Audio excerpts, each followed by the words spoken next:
اپنا آپ 100 مرتبہ کرتے ہیں، 200 مرتبہ کرتے ہیں، ایک تسبیح کرتے ہیں، بعض اوقات لوگ لاکھ دفعہ آیت کریمہ بیٹھ کے کر رہے ہوتے ہیں. تو اب ہمیں تو نہیں پتا کہ اس لاکھ دفعہ سے اللہ تعالیٰ راضی ہوئے ہیں یا نہیں. ویسے اس نے جب کہا ہی نہیں، مانگا ہی نہیں لاکھ دفعہ، تو ہم نے اپنے پاس سے بنا لیے. نہیں، میرے خیال ہے 1.25 لاکھ ہے، شاید میں غلطی کر رہی ہوں. وہ پتہ نہیں 25 اور کس نے بڑھائے ہیں، کس نے اپنے ہاتھ میں قانون لے لیا. خیر، اب یہ ہے کہ ہم تو وہ کر ہی نہیں سکتے، تو ہم اللہ تعالیٰ سے یہ درخواست کرتے ہیں کہ یا رب، ہم اتنی تیری تعریف کرنا چاہتے ہیں کہ جس سے تیری رضامندی حاصل ہو جائے، تو خوش ہو جائے. سبحان اللہ وبحمدہ عدد خلقہ ورضا نفسہ وزنۃ عرشہ ومداد کلماتہ. سبحان اللہ، پاک ہے اللہ، یا پاکی اللہ کے لیے ہے. وبحمدہ، اور ساتھ اس کی تعریف کے، یعنی اللہ کی پاکی بیان کرتا ہوں اس کی تعریف کے ساتھ. کتنی پاکی بیان کرتا ہوں، کتنی تسبیح کرتا ہوں؟ عدد، تعداد، گنتی، خلق ہی، اس کی مخلوق کی، یعنی جتنی اس کی مخلوق کی تعداد ہے اتنی دفعہ میں اللہ کی تسبیح کر رہا ہوں.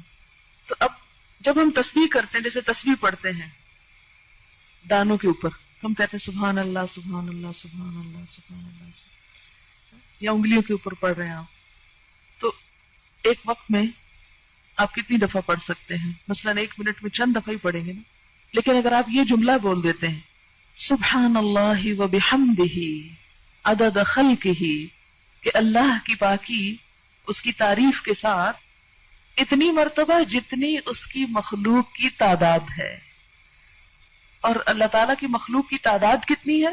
اللہ تعالیٰ خود فرماتے ہیں وَإِن تَعُدُّوا نِعْمَتَ اللَّهِ لَا تَحْصُوهَا، اگر تم اللہ کی نعمتوں کو گننے لگ جاؤ تم ان کو گن نہیں سکتے، ان کا شمار نہیں کر سکتے.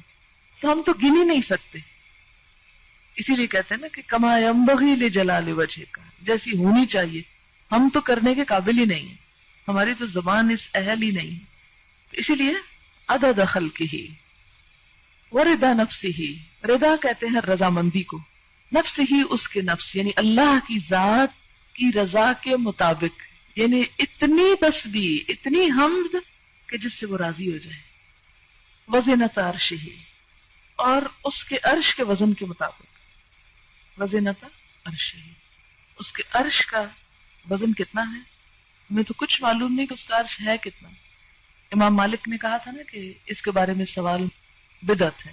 سوال بھی مت کرو کہ کیسا ہے وہ، ہمیں نہیں معلوم، بس اتنا پتا ہے کہ وہ ہے، کیسا ہے یہ نہیں معلوم. وَمِدَادَ كَلِمَاتِهِ، اور اس کے کلمات کی لکھنے میں جتنی سیاہی درکار ہے. مداد کلماتی، اچھا وہ کتنی درکار؟ سورۃ الکہف میں آپ پڑھیں گے کہ اللہ تعالیٰ فرماتے ہیں کہ لو کان البحر مدادا لکلمات ربی لنفد البحر قبل ان ينفد کلمات ربی، کہ اگر یہ سارے سمندر سیاہی بن جائیں اور اس سے رب کی باتیں لکھی جانے لگے، اس سے پہلے کہ رب کی باتیں ختم ہو سمندر کی سیاہی ختم ہو جائے. ایک اور جگہ آتا ہے کہ 7 سمندر اور بھی آپ ڈال لیں اور اس کو سیاہی بنا لیں اور لکھنا شروع کر دیں تو رب کی باتیں ختم نہیں ہو سکتی.